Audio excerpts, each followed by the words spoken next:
And it's just basketball. At the end of the day, it's just basketball.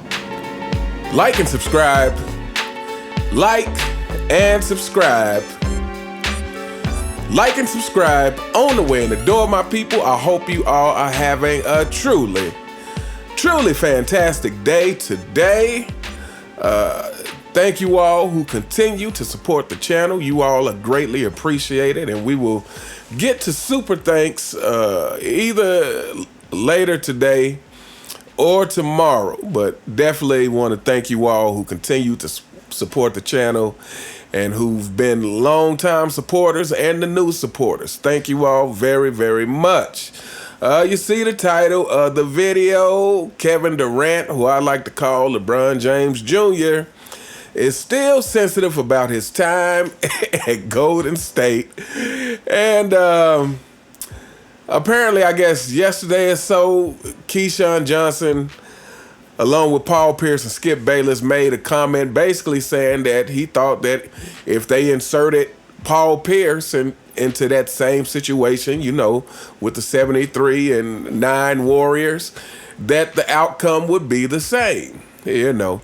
And I guess Kevin Durant, surprisingly, didn't like that. He caught wind of it and sent out a tweet. Surprise, surprise, seeing as how KD is always so sensitive and is known for engaging any negative comments about him. I guess he thinks he's going to change the world's opinion of him one reply at a time. But anyway, so Kevin Durant, we're actually going to listen to a clip of Keyshawn Johnson. But first, let me read this reply from Kevin Durant's Twitter account. And so this is replying to Keyshawn Johnson saying, hey, you put Paul Pierce in that situation, it's going to get the same outcome. And Kevin Durant says, if the Jets would have took Jonathan Ogden, Marvin Harrison, Ray Lewis, or Eddie George #1, they would have been better off. I hate comparisons. And yeah, okay, enough said. So without further ado, let's get into this clip. Yeah, I'm just built. I'm a different human being than Kevin Durant in general. Yeah, love Kevin Durant, the player. All I did for an entire segment was talk about glowingly about who Kevin Durant was as a player on the U.S. Olympic team and his ability to do the things he do. So I'm gonna take a moment though and apologize to Kevin Durant. Are you? Yeah, I'm gonna apologize to him for putting a top 75 player, Hall of Famer, MVP in the same breath with him.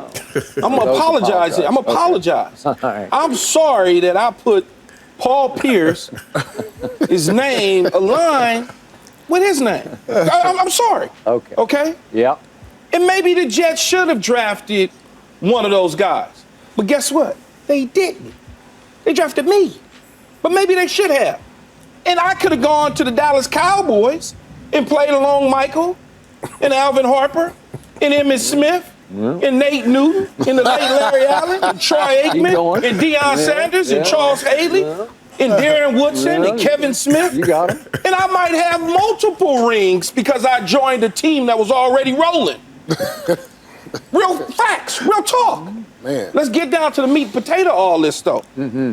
At the end of the day, he says he doesn't like hypotheticals. Okay, I understand, but I'm in an opinionated business. Right. And my job is to, I don't know, predict, whatever you want to call it, project, analyze, give an opinion about what I think I saw, what I see, all of those sort of things. I think I do a pretty damn good job at doing it. Been in it 18 years. Okay? Okay. And in the end, Kevin Durant has been under criticism for joining a 73-win team. 73 wins, not 72, not 69, not 58. Okay? The top dog's going. Not from me. I'm on record across the board since I joined the sports arena and he joined the Golden State Warriors as saying, if I'm Kevin Durant, I'd have done the same damn thing. Regardless of what people think, I'm going to win a championship. That's the way I think. Okay, that's the only thing I think about was winning a championship. He did that. But what he allowed to do What he allowed to happen to him is for people to tell him he was cheating. He should have did it on his own. He was cheating. He joined the team that won 73, that won before he got to the team. And when he left, they still won with Andrew Wiggins in that position, basically. That's all I was saying, is that my dude who averaged at the same time 28 to 30 years old, Paul Pierce averaged 23.6 points a game. KD, 25.8. That's pretty damn close. That's pretty close. And all I'm saying to Paul is, what I said yesterday was, that's the same to me. Do I think if you added Kawhi Leonard, do I think if you added Paul George and some of these other guys that I like as NBA players, that the Warriors could have probably done some of the same things? Yeah, but I'm not the only person. And that's okay. Because in my opinion, I don't believe Kevin Durant even saw the show. I think somebody gave him a clip and he reacted on it.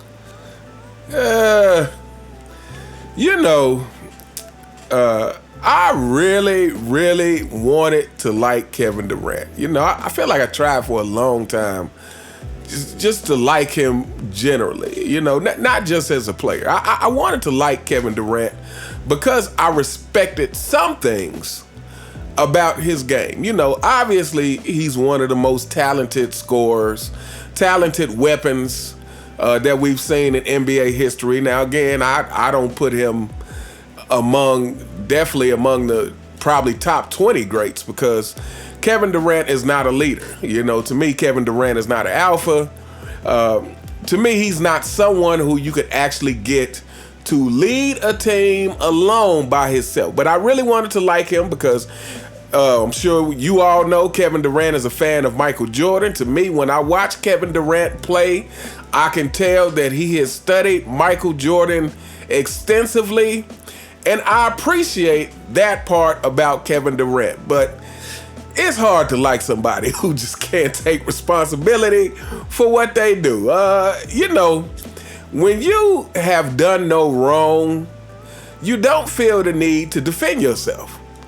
It's like, I'm sure we've all been accused of things we didn't do at some point in our lives, and if somebody accused me of something I didn't do, it's like I didn't do it, and that's pretty much all I have to say. I'm not going to sit here and argue with you. I'm not going to try to convince you because I really don't care. I know I didn't do it, and so fine. But if there's a gray area in there, if you feel like if you feel the need to have to try to convince somebody, then to me that shows there's some guilt on your part. You're not 100% sure about what you did. And to me, this is what we constantly see from Kevin Durant and LeBron James. I'm like, hey, Kevin Durant, if you really feel comfortable about joining a 73-win team, then you shouldn't have to defend yourself. It'd be like, hey, I did that. I did what I thought was best for me, and end the discussion. I'm not going to keep talking about this. But the fact that you need to chime in anytime that subject comes up, to me, that really says a lot about you. Like you're lying to yourself. Like you say that you're comfortable with it. Just a few months ago, he came out, made some statement about why shouldn't he be included in the GOAT conversation? Like just because he joined a 73-win team. It's like, in your heart that that was a weak move. Like it, just like LeBron James knows. Now, here's the thing about when you do things like that. I think most real basketball fans, again, who grew up in the 80s, 90s, early 2000s, who grew up watching and, and let me not leave out the 70s and even before then. But, I say 80s not because those are the eras that I was able to watch. So, but those of us who grew up in those eras, like, we know what real competitive basketball looks like. We know what it's supposed to look like.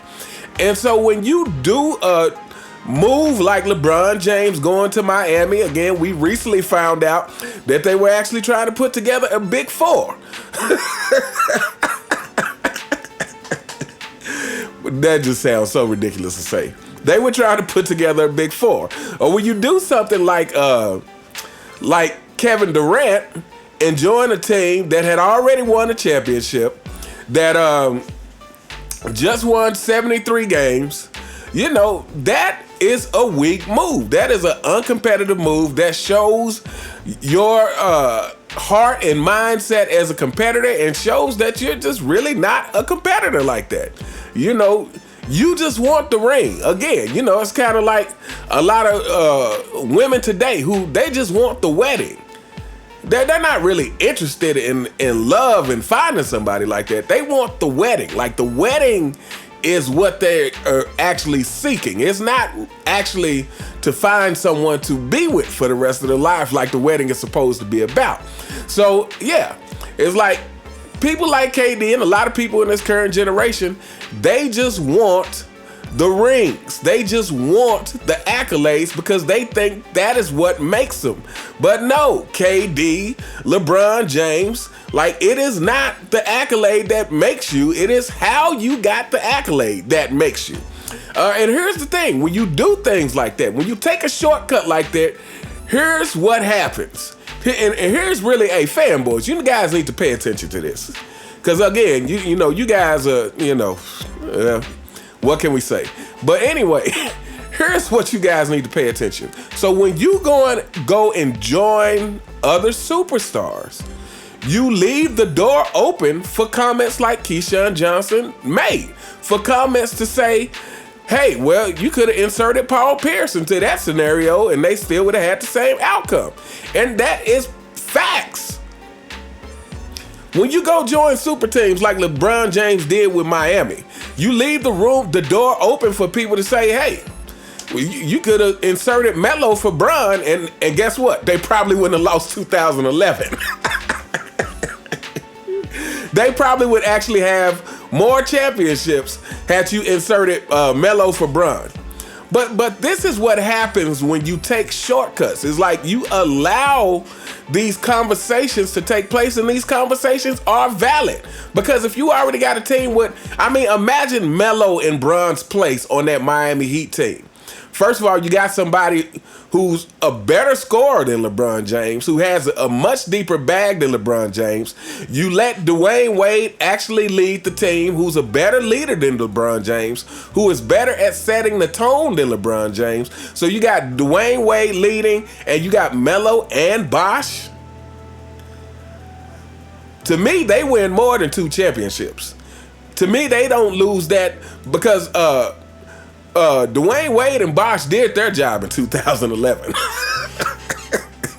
It was only the so-called GOAT, the so-called second greatest player of all time, who didn't do his job in 2011. So this is the thing, is fanboys. When you take shortcuts, you allow these valid conversations to happen to say, well, hey, just think about it. Like, if we're just over-exaggerated.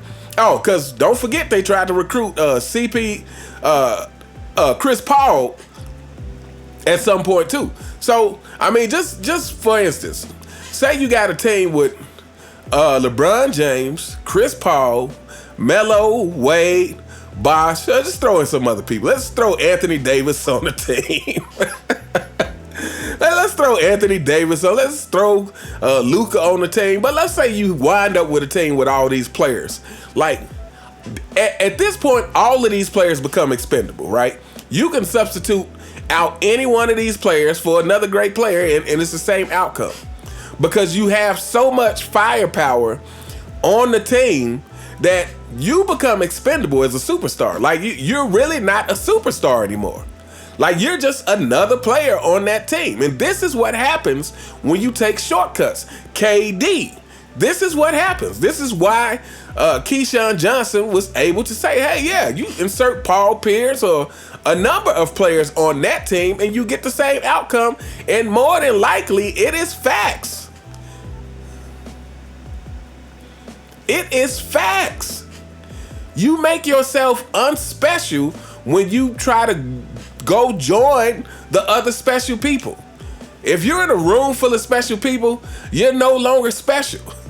You know, it's just like in Hollywood. You know, if you go to these Hollywood parties, you know, it's a difference between Denzel being at a normal house party with regular people and being at a party with the rest of the celebrities. With the rest of the and Denzel might not be a good example because Denzel is like it's probably a cut above a lot of Hollywood stars, but you get the idea. You know, in a room full of Hollywood stars, then you're just another somebody.